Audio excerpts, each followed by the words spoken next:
Yang kedua, hoax itu datang dari tradisi akademis. Dulu saya pernah terangkan pada seorang profesor, kemudian dia ngamuk karena dia nggak ngerti asal-usul dari kata hoax itu. Hoax itu dulu kalimat yang diucapkan pertama kali dalam kasus Alan Sokal.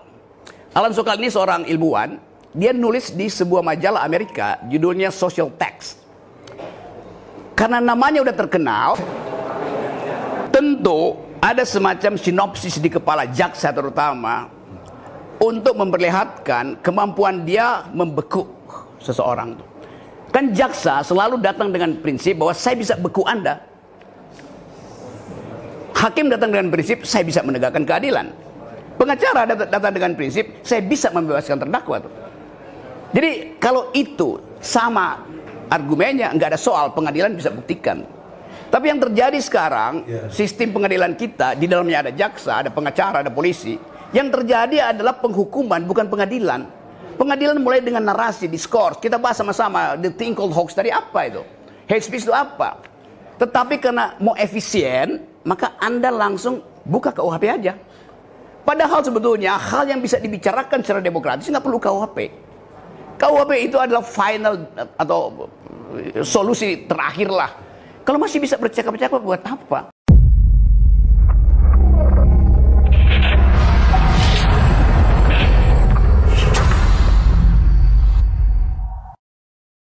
Terima kasih. Bismillahirrahmanirrahim. Assalamualaikum warahmatullahi wabarakatuh. Brother Rocky Gerung yang banyak dicintai orang, insya Allah. Mudah-mudahan. Dalam kesempatan ini, orang banyak memahami filsafat itu kumpulan teori-teori dan kata-kata yang bersifat filosofis. Tapi dalam kepentingan sekarang, saya ingin ada filsafat terapan yang mungkin bisa dijelaskan secara ilmiah kaitan dengan yang berkait dakwaan. Pertama, mengenai pasal 14 Undang-Undang Nomor 1 Tahun 46 tentang berita hoax. Kemudian Undang-Undang IT tentang kebencian. Kemudian Undang-Undang KUHP 156A tentang penistaan agama. Nah, filsafatnya, basis yang saya pahami adalah kejujuran, kebenaran, keadilan. Nah, bagaimana dalam kesempatan ini klien kami ini kan bermubahalah atau bersumpah untuk memastikan benar atau tidaknya. Oleh karena itu nyatanya didakwa. Nah, pertanyaannya, bagaimana saksi menerangkan filsafat terapannya untuk ketiga pasal tadi itu? Silakan. Oke, saya coba atasi ya problem itu ya, karena filosofi itu nggak berhubungan dengan hal yang praktis itu. Tetapi dalam perkembangan ada disebut applied philosophy, terutama dalamnya etika itu. Logika juga sebenarnya applied philosophy. Saya beri contoh tadi soal pertanyaan apa sebetulnya itu hoax itu. Tiba-tiba hoax itu jadi soal kriminal. Tiba-tiba hate speech jadi soal kriminal. Dulu waktu Perang Dunia Kedua, pasukan Amerika menyewa satu studio di London untuk membuat suara seolah-olah ada kegaduhan mesin perang Amerika itu. Lalu hasilnya dibocorkan ke Jerman. Lalu orang Jerman panik. Seolah-olah ada ribuan pesawat sekutu akan mendarat di Jerman. Padahal itu cuma dibuat di studio. Sebetulnya itu hoax. Tetapi bagi Amerika itu teknik untuk melemahkan lawan. Kita tahu juga Kopassus bikin begituan tuh. Waktu di Aceh direkam itu suara pesawat, suara mesin perang itu disebarkan supaya ada efek katastrofik tuh. Jadi yang disebut hoax sebetulnya awalnya adalah upaya untuk mencari jalan membenarkan penyerbuan tuh. Itu kata hoax itu juga kata yang agak aneh di Indonesia tuh. Yang kedua, hoax itu datang dari tradisi akademis. Dulu saya pernah terangkan pada seorang profesor, kemudian dia ngamuk karena dia nggak ngerti asal-usul dari kata hoax itu. Hoax itu dulu kalimat yang diucapkan pertama kali dalam kasus Alan Sokal. Alan Sokal ini seorang ilmuwan. Dia nulis di sebuah majalah Amerika, judulnya Social Text. Karena namanya udah terkenal, maka waktu dia nulis dianggap itu adalah benar. Padahal dia lagi nipu sebetulnya.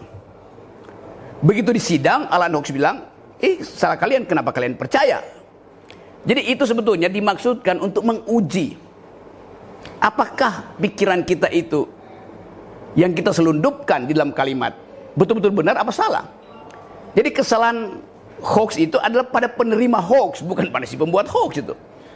Jadi karena penerima hoax itu dungu, maka dia nggak tahu bahwa itu sebetulnya adalah upaya untuk menyelewengkan keadaan. Itu intinya tuh. Nah, di Indonesia hoax itu disalahkan pada si pembuat hoax. Padahal hoax dimaksudkan untuk menguji apakah public opinion berlangsung secara setara atau masih bisa diganggu. Jadi ini fungsi hoax dalam bentuk positif.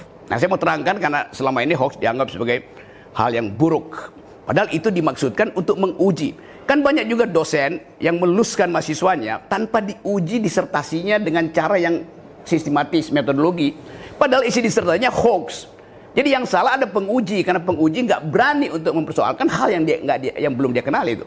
Itu soal pertama. Nanti kita lihat apa efeknya pada hoax yang berlangsung selama kira-kira 2 pemilu ini. Yang kedua, istilah hate speech, ujaran kebencian tuh. Kalau saya maki-maki Egy Sujana, itu bukan hate speech itu. Kalau saya maki-maki Presiden Jokowi, bukan hate speech itu.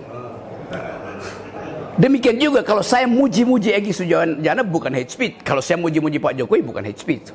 Karena hate speech itu di dalam teori hukum dan teori hak asasi manusia, dia terkait dengan peristiwa di masa lalu, di mana seseorang pernah mengucapkan satu istilah kemudian jadi kerusuhan politik di masa lalu. Kalau saya bilang Anda adalah negro, oh itu hate speech. Karena negro dulu adalah budak, maka jangan ucapkan negro, ucapkan aja black people.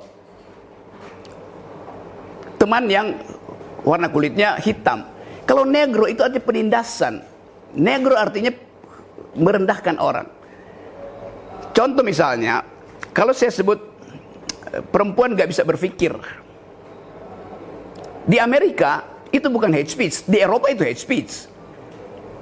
Perempuan suka menipu tuh. Di Amerika itu nggak ada soal, di Eropa itu jadi hate speech. Kenapa? Karena di Eropa ada satu peristiwa di tahun 1200-1300 ketika semua perempuan itu diuber-uber oleh gereja Katolik karena dianggap sedang bersekutu dengan setan. Lalu mereka dibunuh.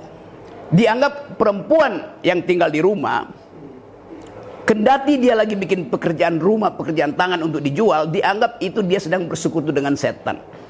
Karena kecemburuan kaum laki-laki yang tidak bisa berproduksi, yang harganya, kualitasnya lebih baik dari perempuan. Jadi kalau seorang perempuan dihujat di Eropa, itu hate speech. Di Amerika dia bukan hate speech. Saya kasih contoh ya supaya ada applied filosofinya tuh. Satu waktu dalam satu pertandingan sepak bola, hakim garisnya adalah seorang perempuan. Dia bilang bolanya nggak masuk. Lalu dia diolok-olok oleh penonton, oleh tim yang adalah laki-laki tuh. Seandainya hakim garisnya laki-laki pasti masuk tuh. Ini adalah penghinaan tuh.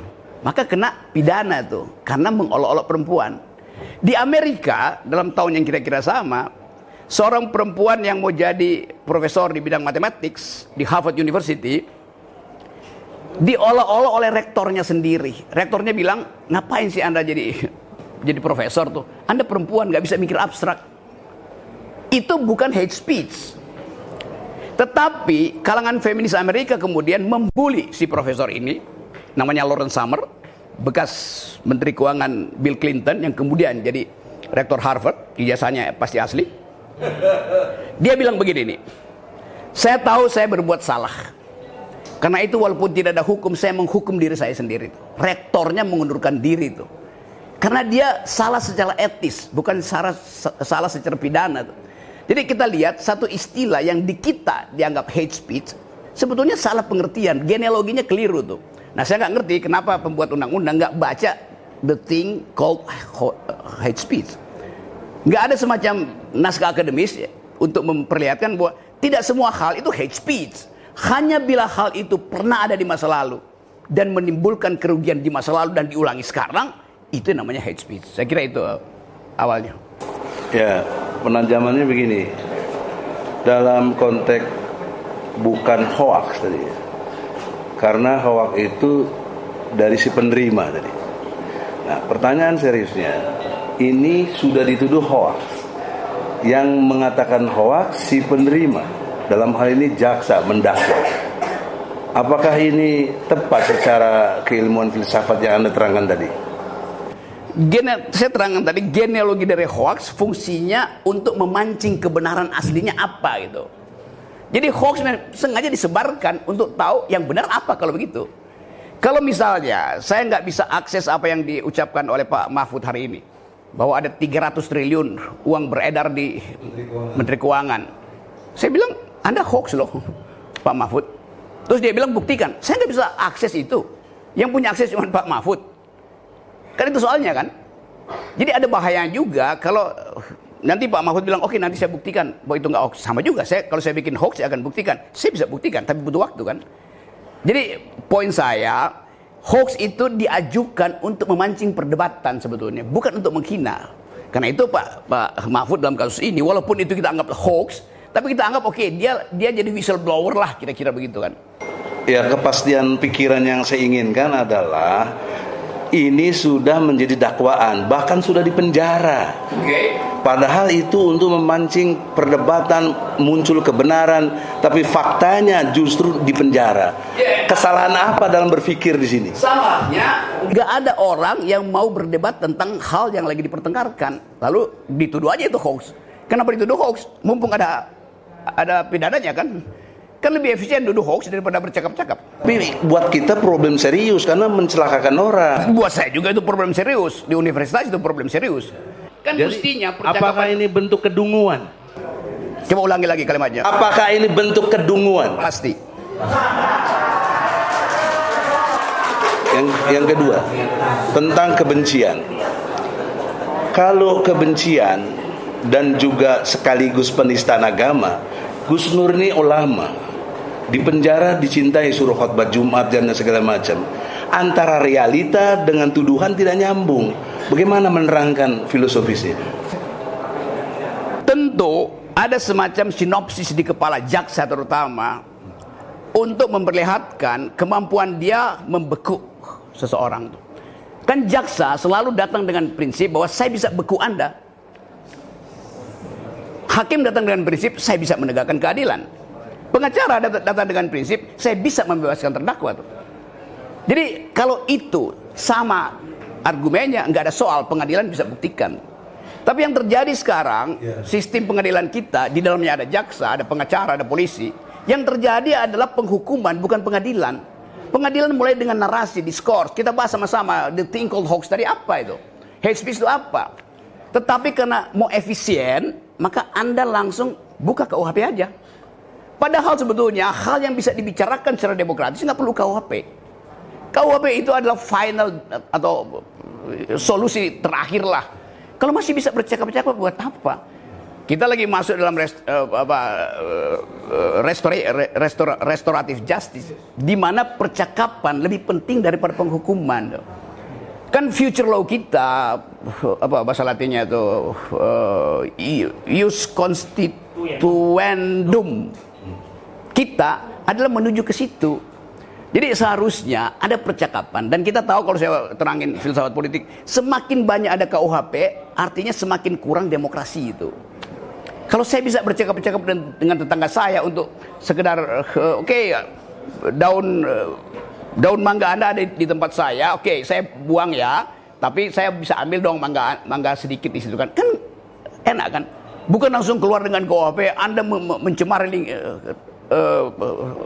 halaman saya, maka saya bawa Anda ke ruang sidang. Itu berhenti persahabatan antar warga negara tuh. Apalagi ini soal publik yang seharusnya dipercakapkan aja kan.